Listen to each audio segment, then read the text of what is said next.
Nous sommes au deuxième jour de l'année 2024, donc mardi 2 janvier.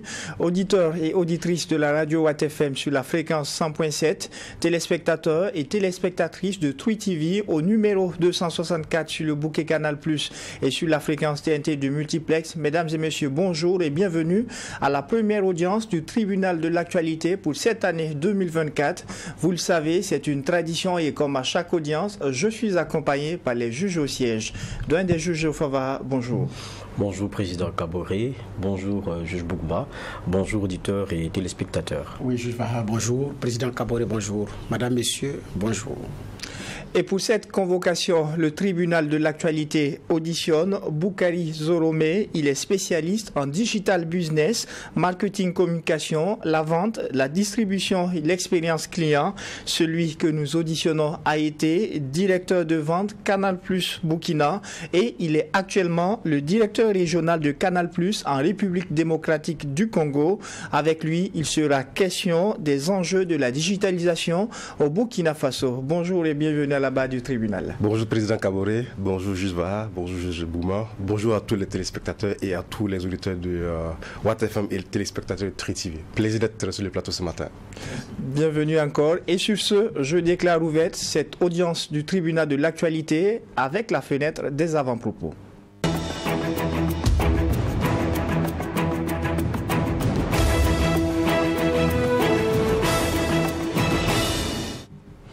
Juge Ofavaha, qu'est-ce qui retient votre attention pour cette première audience de l'année? Ouais, première audience de l'année, comment ne pas souhaiter tout le meilleur pour nos auditeurs, pour nos téléspectateurs, pour les Burkinabés de façon générale, pour le Burkina lui-même qui traverse la situation que l'on connaît, du fait des défis sécuritaires qui s'imposent à nous, lesquels défis, je l'espère cette année, seront très vite relevés, avec évidemment les forces de défense aussi de sécurité auxquelles je pense, au VDP aussi auxquelles je pense, à ces populations qui sont dans les zones difficiles, qui sont résilientes et celles aussi qui sont loin, qui doivent continuer de penser aussi à ces personnes qui sont déplacées internes, qui sont dans le dénuement le plus difficile en tout cas à vivre. Et c'est espérer en tout cas que pour ce Burkina-là, on ait cette année des jours meilleurs. Parce qu'on a eu une année 2023 de laquelle on a été beaucoup secoué. On a aussi nos autorités qui ont tenté d'offrir aussi une offre domestique à ce défi-là. C'est espérer qu'ils soient inspirés, parce que c'est ça le plus important, et que les solutions soient trouvées dans la situation dans laquelle nous sommes et que nous puissions en sortir le plus vite. C'est vraiment ce que je formule comme vœu pour cette année. Alors, juge Bernard Bougma, qu'est-ce qui retient votre attention pour cette première audience? Bon, il n'y a pas de ce qui retient attention.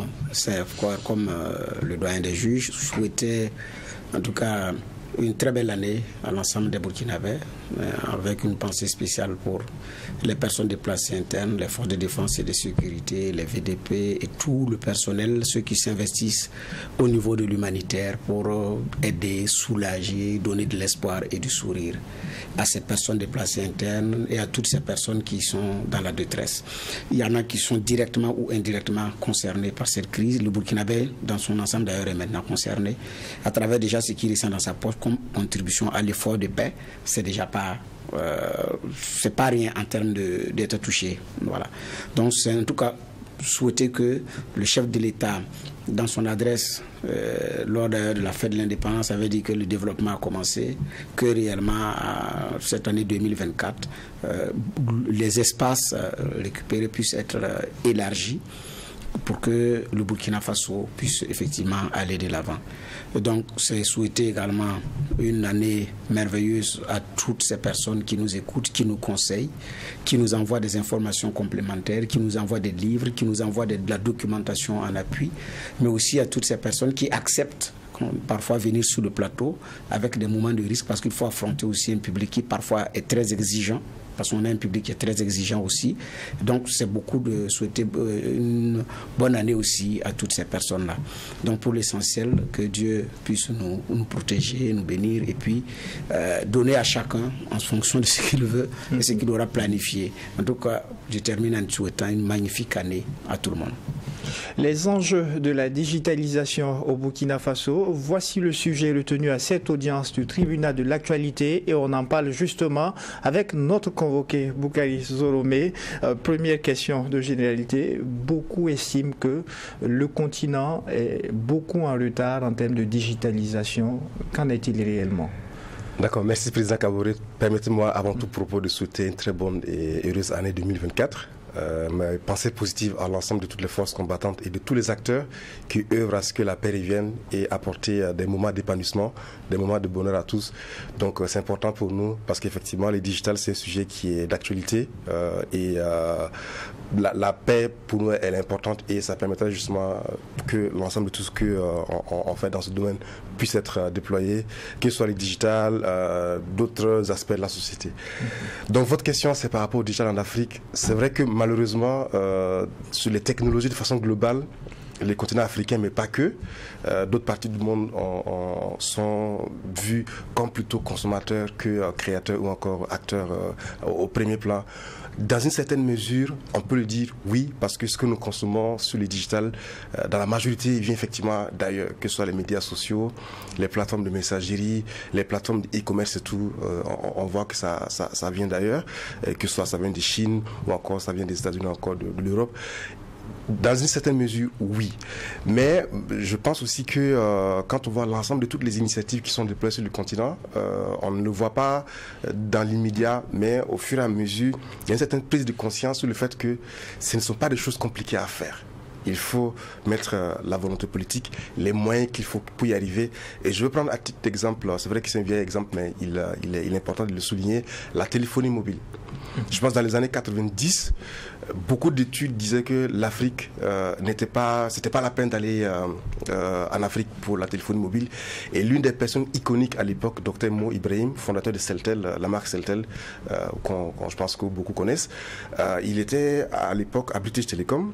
Et à l'époque, les gars disaient que c'était pas la peine de venir en Afrique parce qu'en guillemets, il n'y a rien.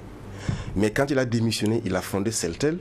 On a vu la marée des opérateurs qui soit après venir s'installer en Afrique, que ce soit en Afrique maghrébine ou encore en Afrique subsaharienne. Donc ça, c'est la preuve concrète que c'est possible. Il faut juste avoir la vision, la volonté et aussi former les acteurs pour y arriver. Et aujourd'hui, les principaux, en tout cas, opérateurs en Afrique, ce sont les opérateurs de fondations africaines par des Africains, gérés par des Africains, et ça marche très bien. Donc pour moi, effectivement, les digital en Afrique, oui, on est consommateur. Oui, on peut se dire qu'on est en retard, mais dans le passé et même aujourd'hui, il y a des choses qui se font, qui montrent que nous pouvons rattraper ce retard, parce que ce sont des choses on peut prendre le train en coup, mais la capacité à pouvoir l'adopter et le recréer à ses propres réalités fait que les digital, pour moi, en Afrique, que ce soit en Afrique, en tout cas partout dans le monde où on estime qu'on est en retard, il y a des possibilités de se rattraper. Monsieur le juge, le convoqué est à vous pour des questions de généralité. Bon, vous dites qu'il y a des possibilités de se rattraper. Effectivement, bon, le digital est en train de prendre également de l'envergure. Alors, qu'est-ce qu'on met d'ailleurs quand on dit digital, qu'est-ce qu'on met comme contenu? C'est une très bonne question, merci. C'est vrai que quand on dit digital aujourd'hui, c'est vaste. Mais souvent on va comparer le digital à la technologie. Okay. Et la technologie, c'est l'ensemble de tout ce qu'on peut utiliser. Je pense que la semaine dernière, je suivais un de vos invités qui est, je pense, docteur en philosophie, qui disait qu'en fait la technologie, c'est qui permet à l'homme, disons, de rallonger son bras. La daba est une technologie de l'agriculture. La charrue est une technologie d'agriculture. Le tracteur est une technologie d'agriculture. Donc la technologie est un peu vaste. Et dans la technologie, il y a les technologies digitales, donc qu'on appelle couramment les technologies de l'information et de la communication. Donc c'est tout ce qu'on peut avoir comme ordinateur, appareil et tout ce qui permet de faire tourner disons, le monde digital aujourd'hui. Et en français, par moi aussi, on va faire la comparaison entre le numérique et les digital. Il y a deux écoles. Certaines écoles disent que le numérique, c'est une sous-partie du digital. Le numérique va beaucoup plus traiter de la partie traitement de l'information, numérisation, donc ce qu'on peut avoir comme binaire, 1-0, qui permet de pouvoir traiter l'information et ressortir des informations plutôt utilisables. Et les digital, c'est beaucoup plus l'industrie. On va parler de musique digitale, de journalisme digital, de médecine digitale. Donc le digital c'est beaucoup, mais on peut retenir que le digital c'est tout ce qui touche aux technologies de l'information et de la communication. D'accord. Il est aussi question de la génération 2.0. Il y en a qui se disent déjà qu'ils sont dans la 3.0. On parle de la différence entre ces 0.0 là, c'est quoi exactement? Alors la différence se situe de comment est-ce qu'on consomme le web. Okay. Parce que les 1.0, 2.0, généralement ça se réfère au web. Donc le web 1.0, essentiellement c'est le web où nous sommes plutôt passifs. Quelqu'un publie une information, on va lire, on se rappelle à l'époque qu'il fallait aller sur Yahoo, consulter, et on n'avait pas la possibilité d'interagir. Avec le web 2.0, donc qui permet qu'il y ait du retour. Désormais, on n'est pas juste consommateur de l'information, en tout cas de tout ce qui est Internet et des pages web. Nous pouvons également interagir, réagir. Et le web 2.0 a vraiment précursé les médias sociaux. Donc, les utilisateurs ont pris les pouvoirs.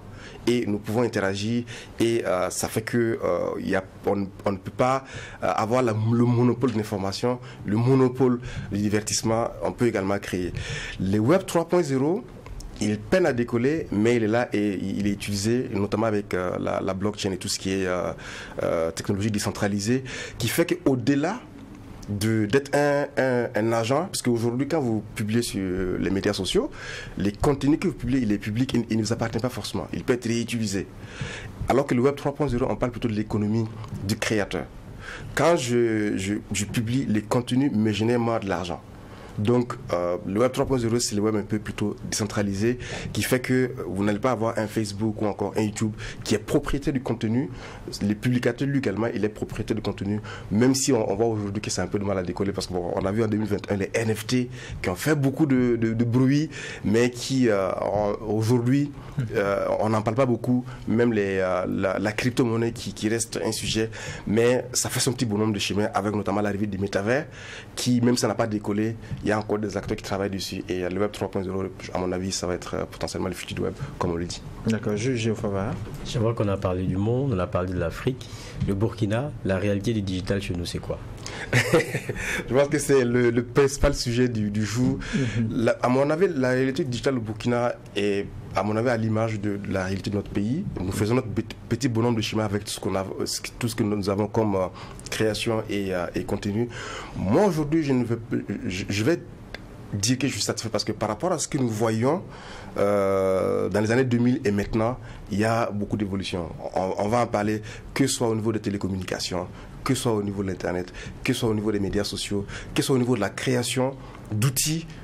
Nous avançons selon nos rythmes et à mon avis nous sommes sur la bonne voie parce qu'il y a déjà ce que j'appelle l'underground qui grouille avec des créations et avec beaucoup de recherches et la génération à venir en tout cas va en profiter parce qu'il ne faut pas qu'on se cache. Aujourd'hui on est content d'utiliser YouTube, mais les Sergey Brin, Larry Page à l'époque, c'était pas des gens qui avaient lancé des technologies qui allaient prendre le monde, c'était juste par amusement et aujourd'hui effectivement on voit que ça a pris le monde, donc pour moi il y a une note d'espoir. Bon, peut-être déjà sur la question des solutions peut-être burkinabé, parce que très souvent nous sommes utilisateurs de moyens qui sont pour nous universels, parce que vous voyez c'est Facebook, mais il y a à voyager, aller dans certaines parties du monde et vous vous rendez compte que ce que vous pensiez être partagé partout ne l'est pas, parce qu'il y a des parties du monde où au regard de leurs besoins, ils ont construit les leurs. Et bon, quand vous en sortez, vous avez l'impression que ils sont dans leur monde aussi. Est-ce qu'il n'y a pas des mondes lorsqu'on parle de ces réseaux-là? Non, il y a des mondes. Il y a des mondes, et ce que vous dites est important parce que dans la définition de médias sociaux, il y a une définition qui est vaste et on va parler de médias sociaux qui va englober les réseaux sociaux, les blogs. Et certaines définitions même jusqu'à parler de social worlds, des mondes sociaux, pour traduire littéralement le mot. Donc il y a des mondes et les médias sociaux, je pense que c'est les plus utilisés. Ça va refléter la société. Ce n'est pas quelque chose de nouveau qui vient, disons, changer la société. Ça va plutôt refléter et révéler des comportements de la société. Donc dans certains pays, pour des questions de souveraineté, vont effectivement préférer garder certains aspects de cette éducation qui se fait sur les médias sociaux. Parce que l'Internet est open, donc réseau interconnecté, comme on dit Internet, dans lesquels des pages web sont partagées avec souvent des restrictions, mais de façon globale, ça reste ouvert. Donc ça fait qu'effectivement, pour être plus précis, vous prenez par exemple la Chine, vous n'avez pas WhatsApp machine. Vous n'avez pas Facebook en Chine. Vous n'avez pas Twitter en Chine. Ils ont des plateformes qui les sont propres et qui marchent super bien. Et d'ailleurs, l'une des premières applications que nous, on a commencé à utiliser au Burkina, en tout cas de mémoire, notamment avec les commerçants au marché, c'est une application qui s'appelle WeChat. WeChat, dont l'un des usages principaux, ce sont les vocaux. Nos parents commerciaux, ils font des messages vocaux à leurs fournisseurs en Chine qui écoutent, qui traduisent et qui répondent. C'est vrai qu'aujourd'hui WhatsApp est venu prendre les dessus, mais c'était des usages qui étaient faits avant. Et une application comme WeChat aujourd'hui, ce n'est pas juste une application de messagerie, mais c'est ce que les gens vont appeler super application, où on peut commander un taxi, faire des paiements, commander à manger. Donc effectivement, quand vous voyagez, vous allez vous rendre compte que ce que nous on peut prendre pour vrai n'est pas forcément vrai. Vous arrivez en Éthiopie à côté, pour parler à l'échelle africaine, ce n'est pas WhatsApp, c'est Telegram qui est l'application la plus utilisée. Vous allez aux États-Unis, ce n'est pas WhatsApp, c'est beaucoup plus iMessage qui est beaucoup plus utilisé. Donc votre question, effectivement, il est vrai. Ce sont des mondes, il n'y a pas qu'un monde, et la réalité, souvent, elle est vraiment à notre niveau. Mais quand on va plus loin, on se rend compte qu'on peut encore apprendre beaucoup. Et la réalité burkinabé, c'est quoi?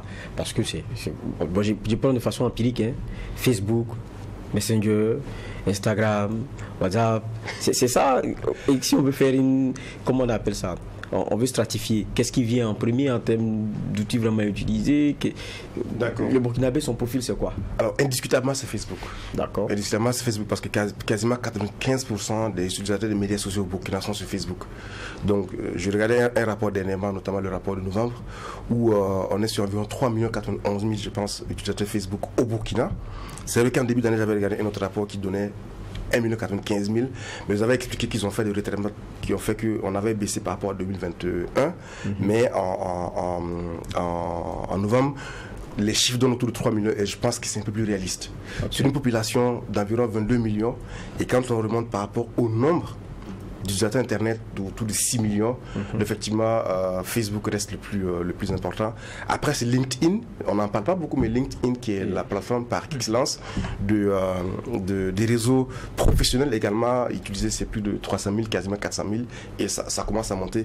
Ces dernières années, on a vu beaucoup de Burkinabés s'inscrire, et c'est l'une des plateformes les plus croissantes. Et après LinkedIn, je pense que vous avez Instagram, qui est autour de, je pense, 200 et quelques mille, et Twitter, attends que je regarde mes chiffres. Donc LinkedIn, on a 346 000, Instagram 175 000, Twitter qui est le plus faible avec moins de 100 000. Donc Facebook indiscutablement reste la plateforme utilisée, et je pense que ça reflète peut-être aussi la société, parce que Facebook par excellence est une plateforme sociale. Okay. Et ce que je veux préciser, c'est que ce que peut-être beaucoup de gens ne voient pas, c'est que les plateformes technologiques en réalité, c'est d'abord des plateformes conçues avec l'aide des psychologues, des sociologues, d'anthropologues. Donc Facebook fonctionne sur ce qu'on appelle couramment le social graph. La famille, les amis, les anciens camarades de classe. Ce qui fait que quand vous mettez que vous avez fait, permettez-moi de donner l'exemple, le lycée Adega de Waïguia, c'est lui qui va dire également qu'il a fait le lycée Adega de Waïguia. Il y a de fortes chances que Facebook nous recommande parce qu'il se pourrait qu'on se soit connu. Et à regarder même l'année à laquelle j'ai fait l'école, Facebook va dire on se connaît. Donc c'est ce qu'on appelle le social graph. Les amis, les noms de famille, les collègues, vous avez travaillé dans telle société, Facebook va vous recommander. Donc comment est-ce qu'on en est arrivé à là? Il y a des psychologues qui sont dit effectivement quand tu bâtis une plateforme qui connecte les gens sur la base du social graph, effectivement ça marche. Le Burkina, par rapport à ce que je connais, par rapport à ce que je connais d'autres pays, on est très social, solidaire, sympathique, effectivement ça marche. Vous voyez que Facebook, c'est le jour de votre anniversaire, ou en tout cas le jour de l'anniversaire des gens, vous recevez beaucoup de messages Facebook parce que Facebook rappelle. À côté de ça, il y a Twitter qui est un peu plus viral, quoi qu'on dise. Twitter, c'est beaucoup plus dans les pays anglophones. Ghana, Nigeria, Kenya, c'est extrêmement utilisé, mais chez nous, Burkina, c'est pas très utilisé. Instagram, qui a tendance un peu plus de Starmania, ça reste à monter, mais bon, on n'y arrive pas. L'avantage d'Instagram, c'est que comme il est arrimé à Facebook, ça fait que Meta, qui est du groupe Meta, va effectivement profiter de Facebook pour pousser Instagram. LinkedIn, comme ce que j'ai dit, vous allez voir les dynamiques sociales qui font que de plus en plus le Burkinabé a tendance, entre guillemets, à se montrer, à sortir. Et LinkedIn, naturellement, c'est là où on expose son talent, c'est là où on expose son parcours professionnel. Et je vois effectivement ces changements s'opérer avec le fait que la plateforme LinkedIn monte. Donc pour répondre à votre question, Facebook indiscutablement est la plateforme la plus utilisée, mais les autres plateformes, notamment LinkedIn, sont en train de monter en flèche. D'accord, alors c'est indiscutable, l'utilisation des réseaux sociaux est en vogue au Burkina. Il y a un certain nombre de craintes, notamment liées à l'utilisation de Facebook. Est-ce que l'on est en sécurité sur Facebook? Et aussi, deuxième volet de la question, l'année dernière, en 2023, en novembre précisément, à l'Assemblée législative de transition, la question du réseau social TikTok a été abordée par ces députés, notamment l'utilisation, comment est-ce que, en tant que parent, on arrive à cerner les différents contours. Oui, alors votre question est intéressante et l'inquiétude elle est partagée, mais j'ai envie de rassurer que ce n'est pas seulement au Burkina.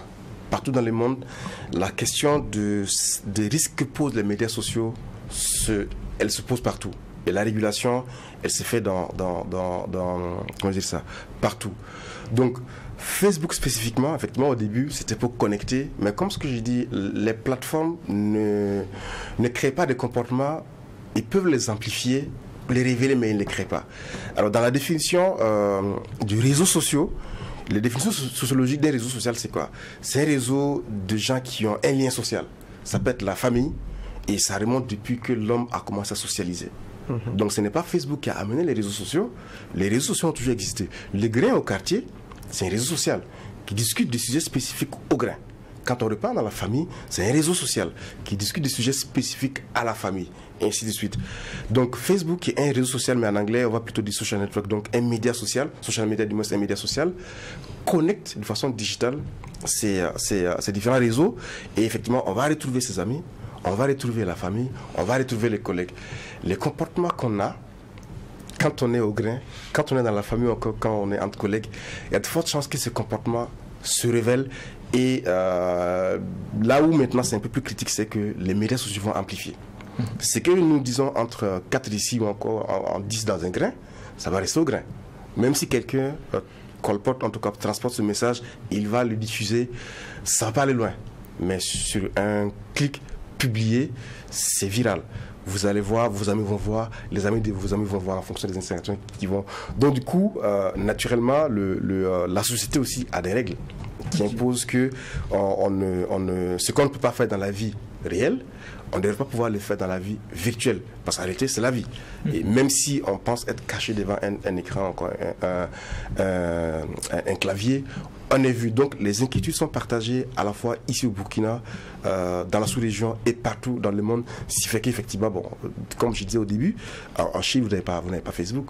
Le gouvernement chinois a décidé d'avoir ses propres plateformes de médias sociaux afin de pouvoir avoir un contrôle sur sa société.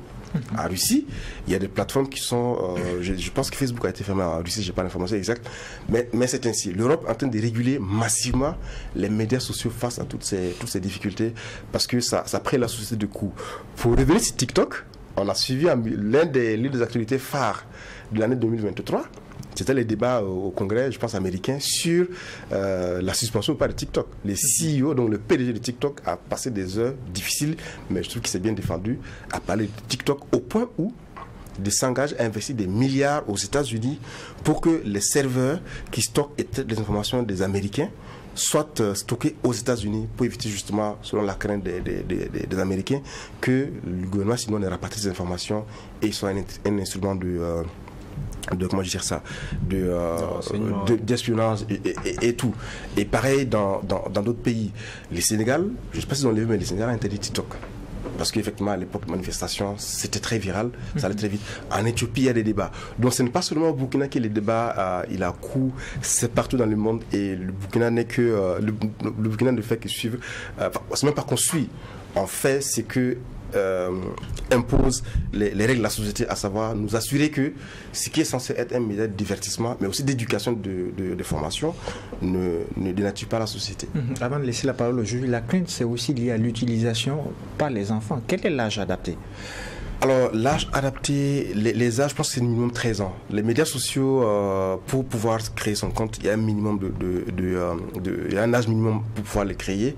Et TikTok particulièrement, pour les parents, ils ne savent pas, un parent peut mettre son enfant sous tutelle TikTok. Il y a une fonctionnalité à l'intérieur qui permet que, quand vous mettez cette fonctionnalité, vous pouvez surveiller ce que l'enfant regarde, vous pouvez interdire, et ça vous permet d'avoir un usage sain. Moi, aujourd'hui, quand je vais sur TikTok, je vois que du contenu éducatif, du contenu drôle Et en fonction des... enfin, j'aime pas TikTok, toutes les plateformes. En fonction des heures quand je vais, par moi, je vais juste me divertir, je regarde de la comédie. Donc, beaucoup de comédiens burkinabés qui s'en sortent bien. Et je sens que ce n'est que ça qui m'est présenté. À d'autres heures de la journée, quand je vais sur TikTok, c'est du contenu éducatif, encore du contenu de formation. Parce que j'ai éduqué l'algorithme à ce que je veux qu'il me montre. Maintenant, si vous éduquez l'algorithme à montrer des contenus clivants, l'algorithme va montrer du contenu clivant. Et ça, c'est la société. Entre le bruit qu'il y a chez les voisins, vous allez voir le voisin qui va sortir pour voir ce qu'il y a. Ou quand c'est calme, les gens sont contents, personne ne sort pour aller voir ce qu'il y a. Donc les médias sociaux également, c'est pareil. Quand ça chauffe sur un compte, quand il y a du buzz, quand il y a du, entre guillemets, ce qui n'est pas bon, je pense généralement, c'est là où les gens vont aller voir ce qu'il y a pour avoir ce mot à dire. Donc c'est ça qui est inquiétant et c'est l'usage qui est inquiétant. Ce n'est pas la plateforme elle-même, mais c'est l'usage qui est fait de la plateforme. Maintenant, ce qui souvent aussi, agace les régulateurs, c'est qu'ils ont l'impression que les promoteurs des plateformes ne font pas assez pour pouvoir réguler en amont les contenus, ne même pas les laisser aller. Mais ça va très vite. Entre les temps que vous publiez, quelqu'un repartage, quelqu'un télécharge, quelqu'un fait un enregistrement d'écran, vous ne pouvez pas. L'exemple typique, c'est en Australie, il y avait eu une tuerie dans une église, enfin dans une mosquée Christchurch, je pense. Le gars, il a publié en direct son acte terroriste, comme on l'a appelé. Et Facebook, le temps que Facebook réagisse, c'était repartagé des millions de fois. Ils ont supprimé la vidéo, mais c'était repartagé par des gens qui ont pris. Donc c'est là où souvent les régulateurs sont agacés et ils disent aux plateformes d'être vraiment extrêmement rigoureux sur le fait de supprimer immédiatement des contenus qui portent atteinte à la société. Juge Bougma. Oui, effectivement, bon, vous tapez, je prends un exemple, vous tapez moto sur Facebook, puis bon, quelques temps après, toute la semaine, c'est des vendeurs de motos qui vont remplir. Donc, il y a des utilisateurs qui ne savent pas qu'effectivement, on peut orienter ses choix. C'est ça. Et en ce moment, le réseau social va vous montrer que ce pourquoi vous avez de l'intérêt. Maintenant, au début, vous avez la question, c'était que l'Afrique, c'est un continent de consommation. Vous avez dit de plus en plus, il y a des créateurs de contenu, des créateurs de réseaux sociaux. Bon, il y en a qui créent. Est-ce qu'on arrive également à créer en Afrique le propre réseau social? Est-ce que les Africains sont parvenus et que ça marche? Il y a eu des tentatives, mais ça reste encore difficile. Parce qu'il ne faut pas qu'on se cache. Facebook a pris le monde de coup. Facebook, c'est quasiment 3 milliards. C'est les tiers de la planète. Donc, quand on prend l'ensemble de toutes les plateformes du groupe Meta et qu'on cumule, sans forcément prendre uniquement ce qu'ils appellent les unique user, cross-unique user, c'est-à-dire qu'il y a le même utilisateur qui a Facebook, Instagram, Twitter, WhatsApp, Messenger. Mais quand on prend le cumul des 3 milliards de Facebook, 2 milliards de WhatsApp, un peu plus de 1 milliard, environ 2 milliards de Messenger, environ 2 milliards d'Instagram, vous avez la population mondiale 8 milliards. Donc ça allait tellement vite et ces gars, ils ont les moyens et surtout le soutien derrière pour y arriver. En Afrique, il y a eu des tentatives et même au Burkina. L'année passée, si ma mémoire est bonne, vous avez reçu un compatriote aux États-Unis, c'est ça, qui avait créé Wideban. Yes. Bon, aujourd'hui, c'est pas très actif, mais pour moi, ce sont des tentatives. Il ne faut pas aussi qu'on se cache. Généralement, ce n'est pas la première tentative qui marche. Il faut plusieurs tentatives et s'assurer que ça donne. En Afrique, l'année dernière, ou cette année, si ma mémoire est bonne, il y avait Bantu qui avait été lancé, une plateforme créée par des Africains, pour les Africains, mais qui peine à décoller. Mais derrière aussi, c'est pas... quand on lance un produit digital, il ne faut pas juste voir la technologie qu'on lance. C'est un produit qu'on lance et qu'on doit gérer comme un produit. Donc, et à la matière, il y a toute une littérature sur des techniques comme la perception d'utilité, la perception de facilité à utiliser, ou du côté des utilisateurs, ce qu'on appelle innovativeness, ma capacité à être innovant dans tout ce qui est nouveau, je bondis et j'utilise, ma capacité à me servir et à ne pas être gêné quand j'utilise un ordinateur. Donc, ce sont des choses qu'on doit pouvoir tester, s'assurer que ce qu'on lance va marcher. Moi, je pense souvent que le rêve aussi que certains font, c'est de se dire, je lance la plateforme qui va concurrencer YouTube, je lance la plateforme qui va concurrencer Facebook. C'est un peu difficile. On a même vu des opérateurs, des fabricants de téléphones qui ont lancé il y a un Congolais, la VMK, je pense, qui disait que concurrencer iPhone. À l'époque, j'étais encore dans les télécommunications, je disais que bon, c'était très osé. Parce que dès l'instant où vous mettez la barre très haute, que vous lancez une plateforme qui va concurrencer Facebook, qui va concurrencer YouTube, vous êtes en train de dire aux gens, comparez-moi à YouTube. Ne me comparez pas à moi, ne me comparez pas à ce que vous voulez, mais comparez-moi à YouTube. Dès que je ne retrouve pas ce que YouTube fait, je repars sur YouTube. En revanche, sur la musique, vous avez une plateforme comme Boomplay, qui est d'origine nigériane aujourd'hui, qui secoue mais sérieusement les Spotify, les Apple Music, les Deezer, et qui fait son petit bonhomme de chemin. Les artistes burkinabés, on est connus, ils sont joués. Et les Nigériens qui font des centaines de millions de streaming. Donc l'Afrique a des plateformes aujourd'hui qui marchent. C'est juste trouver le bon business model, trouver comment est-ce que le marketer.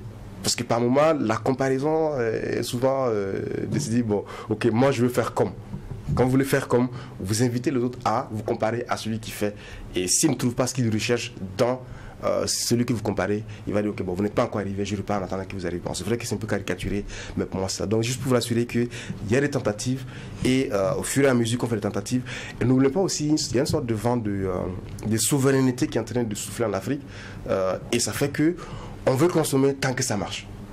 Ce qui fait que, donc en parlant de Boomplay, beaucoup de gens ne consomment pas parce que c'est africain, ils consomment parce que c'est bien. Un consommateur burkinabé va choisir un produit qui est du Burkina parce que c'est bien. Maintenant, le fait que ce soit burkinabé, effectivement, va davantage renforcer. Mais si moi je veux faire quelque chose et que ça ne marche pas, le jour où je pense que je vais consommer burkinabé, je vais les consommer. Mais le jour où je vais consommer ce qui m'arrange, je vais consommer ce qui m'arrange. Donc, à mon avis, c'est ce qu'il faut, plutôt pousser. Vraiment de se dire, bon, le consommateur burkinabé, burkinabé africain, mondial, on consomme tout, on connaît tout. Donc, on va rechercher ce qui est bon pour nous et c'est pourquoi on paye. Oui, vous avez parlé tout de suite de business derrière. Donc, derrière certains utilisateurs aussi, c'est beaucoup d'argent gagné sur les pages Facebook et sur d'autres plateformes. Comment est-ce que ça marche? Alors ça, c'est le système de monétisation où il y a un peu de discrimination. Bon, ça peut aussi s'expliquer. Donc là, alors bon, je rigole en parlant de discrimination parce que c'est pas dans tous les pays qu'on peut monétiser. Okay. Et entre guillemets, j'ai envie de ça peut se comprendre. Facebook, 3 milliards, quasiment, enfin, on va dire plus de 2 milliards d'utilisateurs. Le Burkina, 3 millions. Donc, Facebook ne va pas investir l'argent pour monétiser du contenu au Burkina quand vous utilisez au Burkina. Donc, également sur YouTube. D'ailleurs, on a du mal à avoir les chiffres de YouTube. Par contre, dans les pays où il y a beaucoup d'utilisateurs, effectivement, les plateformes consacrent du revenu pour les créateurs. Ce qui fait que quand vous faites même TikTok, vous ne pouvez pas monétiser votre contenu TikTok si votre compte est créé au Burkina. Mais bon, les gens ont trouvé la parade, ils créent les comptes dans d'autres pays où c'est monétisé et par milliers de vues, la plateforme rétribue puisque la plateforme veut garder les gens sur la plateforme. Et ce qui compte sur la plateforme aujourd'hui, on ne regarde même plus le nombre d'utilisateurs, on regarde le nombre de temps passé sur la plateforme. Et naturellement, bon, à ce niveau, TikTok reste maître à la matière. Donc, plus les gens passent du temps sur la plateforme, plus la plateforme va proposer de la publicité à ces gens-là et les créateurs de contenu qui font que les gens restent sur la plateforme sont rémunérés pour continuer à créer du contenu, pour s'assurer que les gens restent sur la plateforme afin que les plateformes leur donnent des publicités. Vous remarquerez qu'au Burkina, vous êtes sur TikTok, vous ne voyez pas de publicité. Mais dans des pays, dès que vous atterrissez, dès que vous lancez TikTok, sur 2-3 vidéos que vous regardez, la 4e vidéo c'est une publicité. Parce qu'effectivement, TikTok vend de la pub dans ces pays et ça permet de pouvoir générer du revenu pour pouvoir rémunérer les créateurs et rendre la plateforme encore plus attractive. Donc, pour l'instant, au Burkina, effectivement, on n'arrive pas à monétiser. Mais bon, nos créateurs sont très intelligents. Soit ils font du placement de produits avec des marques. Vous allez voir souvent certaines vidéos où on vous dépose une boisson, on vous dépose quelque chose. C'est anodin, mais c'est le placement de produits. Ou créer purement et simplement du contenu pour des marques, ça fait de l'argent. Et d'autres vont jusqu'à créer les comptes sur des pays qui sont monétisés. Et pour moi, c'est de bonne guerre. Il faut apprendre à utiliser ces différentes plateformes. D'accord. La parole au juge Fava. Oui, on va aller sur un segment qui est vraiment le vôtre, marketing digital. On a, en tout cas, nos petits business, à Ouaga, un peu partout, pour tous ceux qui nous regardent. Et le monsieur publie des photos de ces articles qui sont arrivés, puis après c'est des vocaux qu'il envoie, et à sa base, en tout cas ceux avec lesquels il est en contact. Est-ce qu'on n'est pas trop dans du basique, dans l'utilisation de ces possibilités-là ici? Ok, très bonne question. J'avais dit, les gens font ce qui marche. C'est vrai que si on va se reconcentrer sur la partie vraiment théorique, je dirais holistique de la question, ça peut faire du basique. Mais les gens vont faire ce qui marche. Par rapport à ce que vous dites d'ailleurs, vous allez voir aujourd'hui, les gens savent, quand on vend des choses en statut, on met d'abord une image qui attire. Maintenant que je votre attention, vous allez gagner mes produits. Donc, ce n'est pas la chose qu'on a fait forcément en marketing digital sur certaines plateformes de médias sociaux. Mais les gens font et que ça marche. Deuxièmement, les groupes WhatsApp. Effectivement, aujourd'hui, vous avez des créateurs, encore des vendeurs qui ont créé des groupes WhatsApp dans lesquels ils partagent leurs offres. Après, et ça marche, hein, effectivement, les gens après appellent pour pouvoir truc, ou encore les listes de diffusion. Là où par moment, ça peut être un peu difficile, et pour eux, il y en a qui malheureusement en font les frais, c'est l'usage abusif. La loi ne permet pas que vous envoyez la publicité à quelqu'un qui n'a pas souscrit à votre offre. Ce n'est pas parce que j'ai appelé un vendeur d'habits ou encore un restaurant pour commander ou encore on a interagi sur WhatsApp que je donne l'autorisation d'ajouter mon numéro sur un groupe WhatsApp ou en tout cas une liste de diffusion pour commencer à recevoir les messages. Peut-être que moi j'ai fait juste un coup, une transaction, je n'ai pas envie de garder la relation. Donc la loi ne permet pas ça. En revanche, il faut, si vous demandez l'autorisation, jamais les gens acceptent. Donc vous nous avez appelé pour ça. Est-ce que vous autorisez que je garde votre numéro dans ma liste de diffusion pour pouvoir de temps en temps vous envoyer des messages. Nous, on appelle ça effectivement marketing digital, le marketing de permission.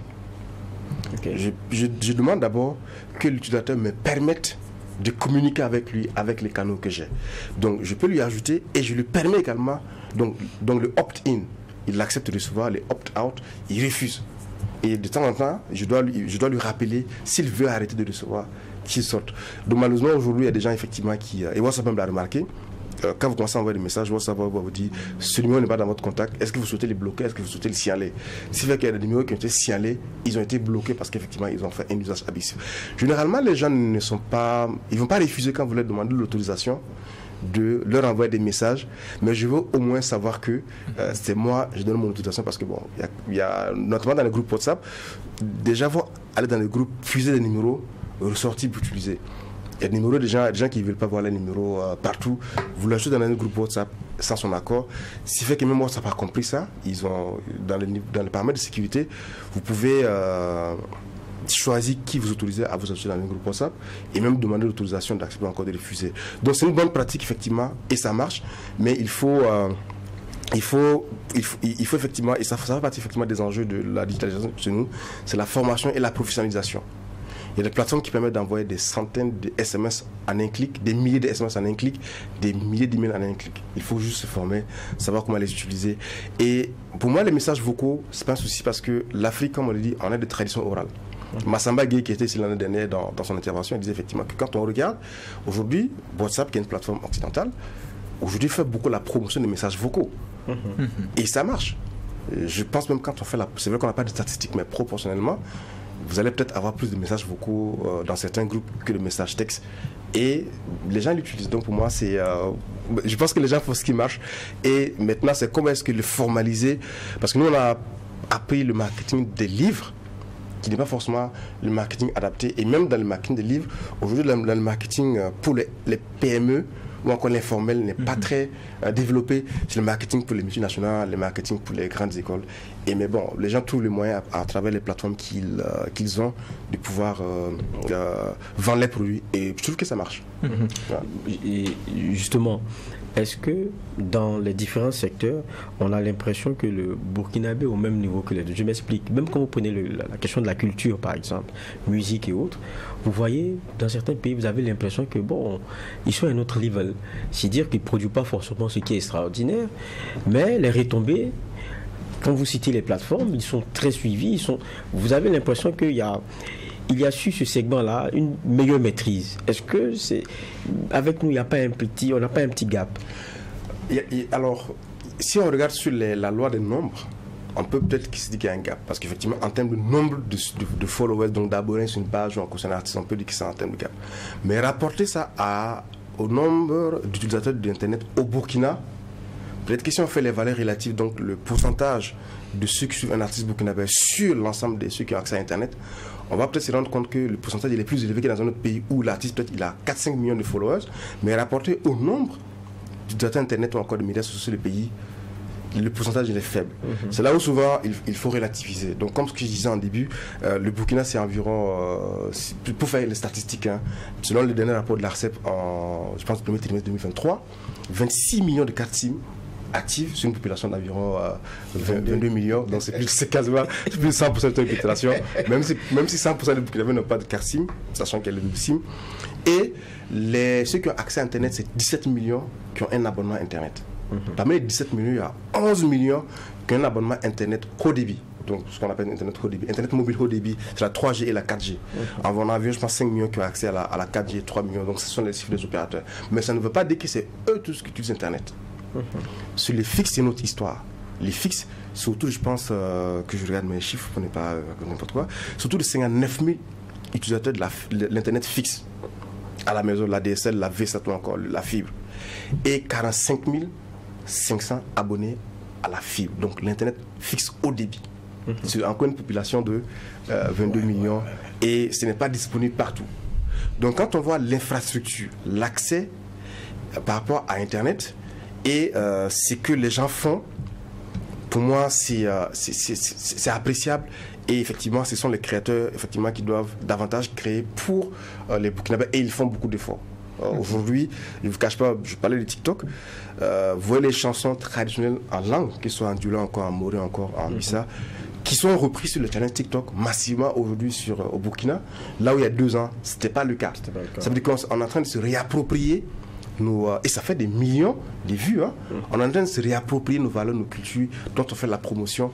Et pour moi, moi, je veux plutôt regarder la partie valeur relative, parce qu'en valeur absolue, effectivement, la loi des grands nombres peut ne pas être en notre faveur, mais si on relativise par proportion, on peut se dire que nos compatriotes font beaucoup d'efforts.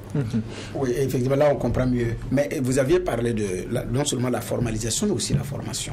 Oui. Il y a de la formation à avoir et en ce moment, effectivement, ça constitue un enjeu majeur au niveau du Burkina Faso par rapport au digital. Oui.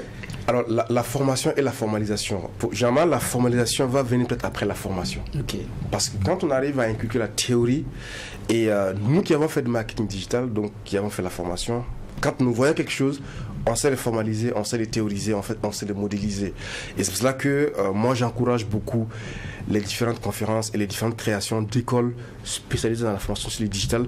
Parce que quoi qu'on dise, c'est relativement nouveau. On nous enseigne le marketing depuis très longtemps sur les 4P, etc. Le marketing digital, aujourd'hui, beaucoup de gens se disent marketing digital parce qu'effectivement, ils savent créer une image. Mais le marketing digital, c'est d'abord du marketing. Donc, il faut d'abord connaître le marketing, les apports marketing, les techniques marketing. Et le marketing digital n'est qu'une application des outils digitaux au marketing. C'est comme le journalisme digital.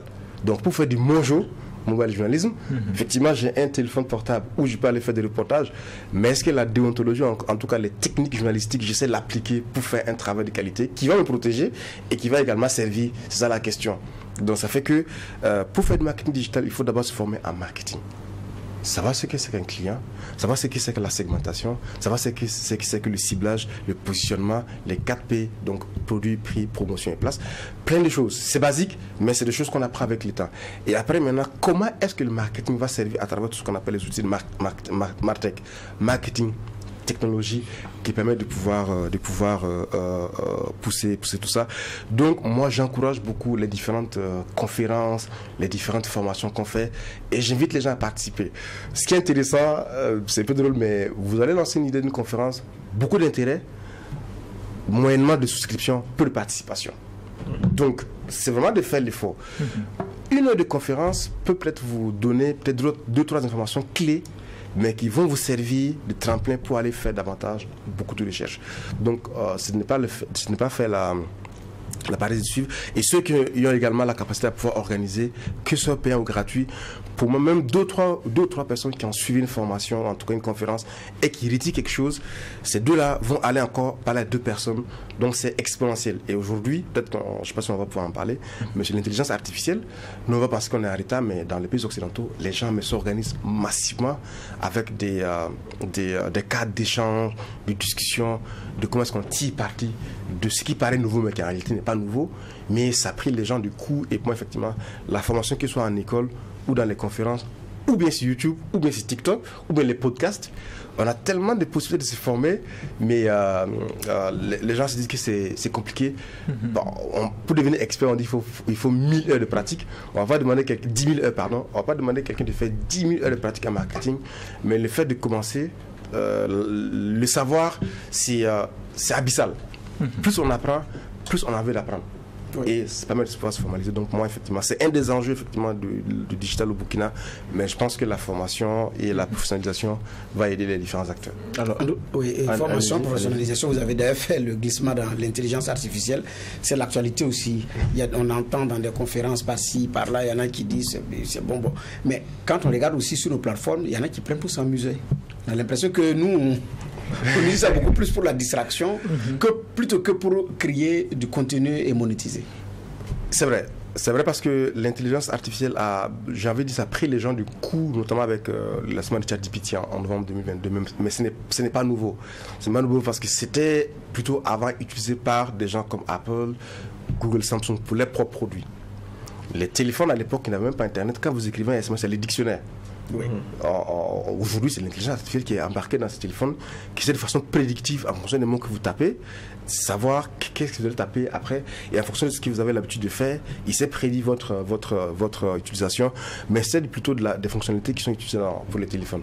Effectivement, l'intelligence artificielle, il y a même les spécialistes qui disent ne pas dire intelligence artificielle, mais dire les intelligences artificielles.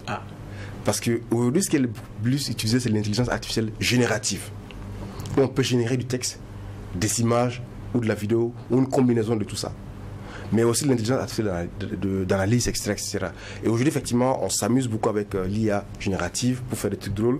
On a vu les papes en doudoune. On a vu des super-héros dans des champs de coton au Burkina avec le drapeau burkinabé, Spider-Man, Iron Man et puis Black Panther. Ça fait drôle, mais il y a des gens qui en font un usage poussé. Mais ça demande aussi de la formation. Par contre, ce qu'il faut qu'on se dise, là je vais raconter une anecdote avant de dire ce que je veux dire. Il y a, je pense, vers la fin des années 1900 en Allemagne, il y avait ce qu'on appelait Clever Hans, donc c'est un cheval du cirque. Et le maître du cheval, il est capable de pouvoir faire des calculs au cheval. Donc dans les cirques, il va par exemple, je pense, une fois lors d'une représentation dans un cirque, il dit au cheval, donc, quelle est la racine carrée de 16 ? Donc, avec beaucoup de gens, et le cheval qui tape le sol 4 fois avec son sabot pour dire que ça fait 4. Les gens applaudissent.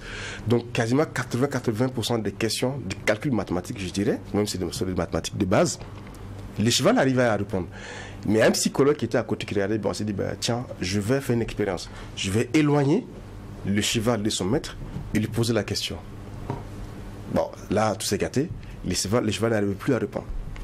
Et la conclusion est que le maître a inculqué au cheval les réponses qu'il veut, et de façon même sans se rendre compte, le cheval regardait le maître pour pouvoir deviner et répondre, et par moment le maître donnait des signes, par moment il ne donnait pas des signes. Pourquoi cette anecdote pour revenir sur l'intelligence artificielle? C'est qu'aujourd'hui, ce sont des gens qui ont nourri des plateformes d'intelligence artificielle avec des milliards et des milliards et des milliards, des trillions de données. Mais ces données, c'est quelles données? Ce que nous, on fait ressortir, moi je sais que j'ai eu du mal jusqu'à aujourd'hui, je n'arrive pas à créer une image avec le drapeau burkinabé. C'est tronqué. Avec le drapeau ivoirien, c'est tronqué. Parce qu'effectivement, on sait plus ou moins les couleurs, la bande rouge, la bande verte, le drapeau au milieu. Mais est-ce que qui vient après, il ne sait pas. Parce que l'entraînement n'y est pas. On a vu la conférence qu'on a faite sur l'IA avec Khalifa Sankara, où on a demandé qui est l'actuel président du Premier ministre du Burkina. Je pense qu'il donnait à l'époque Michel Kafando. Ça date de 2015. Donc ces IA ne sont pas forcément entraînées avec nos données, mais on l'utilise. Moi, ma crainte aujourd'hui par rapport à toutes ces technologies, c'est que ce sont des technologies qui peuvent nous permettre aujourd'hui de nous repositionner dans l'histoire, de nous repositionner, de revendiquer la place qui nous revient. Bon, c'est un peu activiste ce que je vais dire, mais de revendiquer notre place dans la civilisation, dans l'histoire. Mais si on y prend garde, on va encore consommer de données. ChatGPT a été nourri dans ses premiers instants avec un corpus, je pense, 7000 livres, puis après alimenté avec du Wikipédia, du Reddit. Aujourd'hui, est-ce que la littérature burkinabé, la littérature qui soit en ligne, écrite, et nourrir les plateformes pour demain éduquer nos enfants, nos petits frères à l'histoire du Burkina? C'est ça la question. Donc au-delà de s'amuser, c'est de voir comment est-ce qu'on nourrit qui est différentes plateformes avec notre histoire, avec nos contenus, pour pouvoir demain recréer notre histoire. Il ne faut pas que cette histoire soit écrite par des gens. Naturellement, l'IA, c'est pas énorme, c'est juste des formules mathématiques qui vont sur la base de prédictions, de statistiques, etc., sortir des choses. Et c'est à nous de savoir effectivement tirer profit. C'est vrai que c'est le sujet dont on ne parle pas, mais bon, moi j'invite les gens effectivement à l'utiliser, mais les différents acteurs à s'organiser pour que, et ce n'est pas seulement au Burkina, je vais donner, enfin, il y a beaucoup de pays qui se disent, bon, là, l'IA, c'est beaucoup plus l'anglais qui a été entraîné, enfin, c'est beaucoup de langue anglaise. Comment est-ce que je m'assure que ma langue également est représentée? Les pays s'organisent. C'est l'histoire d'autres pays qui ont été alimenté l'IA. Comment est-ce qu'on s'organise? Et ce n'est pas seulement au Burkina. Donc, quand je dis ça, ce n'est pas seulement au Burkina. Partout, les gens s'organisent et, à mon avis, on devrait également s'organiser. D'accord, 5 minutes d'émission. L'autre réalité, c'est le contexte dans lequel nous sommes. Ici, au Burkina, c'est le contexte sécuritaire. Vous avez les autorités qui ont décidé de réguler un peu l'utilisation des réseaux sociaux. On parle de 5000 followers. Qu'est-ce que vous en pensez? Alors, qu'est-ce que je pense de 5000 followers? Mais qu'est-ce que je pense par rapport à la régulation, la régulation. 5000 followers. Déjà, avec les réformes que nous avons eues au niveau du Conseil supérieur de la communication, on tombe sous le coup d'une régulation. Alors, j'ai dit en début que c'est... la régulation en soi n'est pas forcément un souci, parce que ces plateformes sont en train de prendre des proportions où jusqu'à ce niveau, c'est la société même les valeurs de la société qu'il faut à un moment donné s'interroger. Quand on parle, ça peut être des idées conservatrices, mais l'impact sur l'avenir est important. Ce n'est pas seulement au Burkina. La régulation des médias sociaux, c'est partout. Par moi, la question c'est de savoir, est-ce que c'est une minorité active qui est en train de lancer des choses qu'il faut réguler, ou bien c'est la majorité silencieuse? Jamais les médias sociaux, vous regardez, la majorité des gens en font un usage formidable, qui les profite et qui profite à la société. Mais naturellement, comme ce que j'ai dit en début, les médias sociaux sont le reflet de la société. Ce qui n'est pas autorisé dans la vie de tous les jours ne devrait pas se faire dans la vie virtuelle. Donc, j'ai mon profil, j'ai ma page, j'ai mon blog, j'ai mes cadres d'échange et j'échange avec les gens, mais qu'est-ce que je laisse les gens dire? Parce que ce que je ne peux pas dire sur mon mur, je peux peut-être aller le dire sur le mur de quelqu'un. Qui est responsable? La question ne s'est pas posée, je pense qu'il y a plein d'histoires où dans certains pays, des gens ont été poursuivis en justice pour un like qui a été fait sur leur publication. On a publié, dénigré quelqu'un, je pense que c'est en Suisse, mais c'est où? Il y a une personne de 80 ans, je pense, qui allait liker, et la personne a poursuivi. Je pense que c'était un plombier, je n'ai pas l'histoire exacte, mais en tout cas juste l'esprit, qui a été dénigré, et le vieux allait liker. Il a été poursuivi en justice parce que le fait de liker, il dit à la plateforme qu'il est d'accord avec son dénigrement, ce qui n'est pas forcément vrai, et après, lui a été condamné.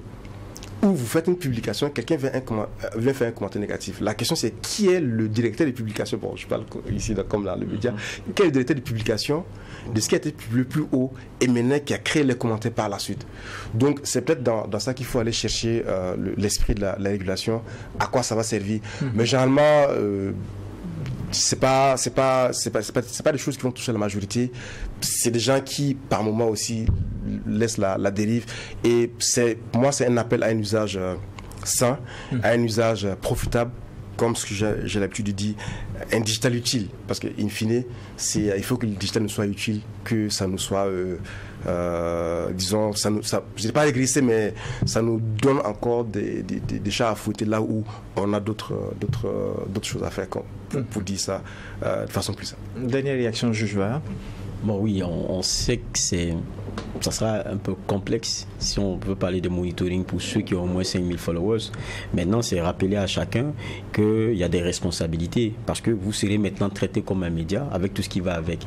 Donc, ce que vous direz, ce que sera dit sur votre page, parce que vous avez l'obligation aussi de réguler, parce que c'est vous qui en êtes l'administrateur, en tout cas, vous aurez à répondre au cas où il y aura des dérives. Donc chacun a appelé. Maintenant, je crois que là où tout le monde va observer, c'est est-ce qu'il y aura du 2 poids 2 mesures? Parce qu'on connaît aussi certains qui sont peut-être des laudateurs du régime en place, qui sont aussi dans les dérives qu'on pourrait reprocher à certains, mais parce que c'est des laudateurs, ça passe. Voilà la réalité où il faudra être honnête avec soi-même, il faudra être conséquent. Et c'est là où on attend aussi forcément l'exécutif ou ceux qui ont les choses à charge dans la façon de mettre les choses en branle. Un commentaire rapide. Non, mais c'est que effectivement, juge Vahadi, c'est vrai, c'est dans l'application. À partir du moment où c'est une loi qui s'applique à tout le monde, effectivement, pour l'intérêt de tous, c'est de s'assurer que les dérives qu'on peut condamner chez l'un également soient condamnables chez l'autre. Mais c'est d'abord un appel à la sensibilisation, parce que en fait, en réalité, par moment, il y a des gens qui font des commentaires. Moi, pour l'expérience que j'ai en matière, après, vous le prenez en discussion privée, vous allez lui écrire, il va taper des jours même sans vous répondre. Il n'est même pas connecté. Il a fait juste un commentaire qu'il a laissé et ça va faire autre chose. Il ne réalise même pas ce qu'il a fait, la portée de ce qu'il a fait. Parce que lui, il avait juste quelque chose à dire, il a dit et il continue sa route. Donc, les plateformes aujourd'hui donnent la possibilité de pouvoir modérer, supprimer, encore cacher les commentaires effectivement qui peuvent être sujets à être appelés devant la loi. Et c'est ceux qui publient de regarder pour s'assurer que ce qu'on fait est dans l'intérêt de tous. Donc, moi, c'est mon mot pour rebondir par rapport à ce que dit Juva. Point final pour cette audience du tribunal de l'actualité. Je rappelle que Boukari Zoromé, spécialiste en digital business. Zorom. C'est la même famille, c'est la grande famille Zoromé, c'est vrai que justement. Merci. Spécialiste en digital business, était notre convoqué à la barre du tribunal de l'actualité. Encore merci d'avoir répondu à la convocation. C'est un plaisir. Merci à tous. Merci, juge Ofava, pour les angles de regard et d'analyse. Merci, juge Bernard Bougma, pour les clés de lecture. Merci à vous, auditeurs et téléspectateurs. La règle est la même et ne change pas pour cette nouvelle année 2024.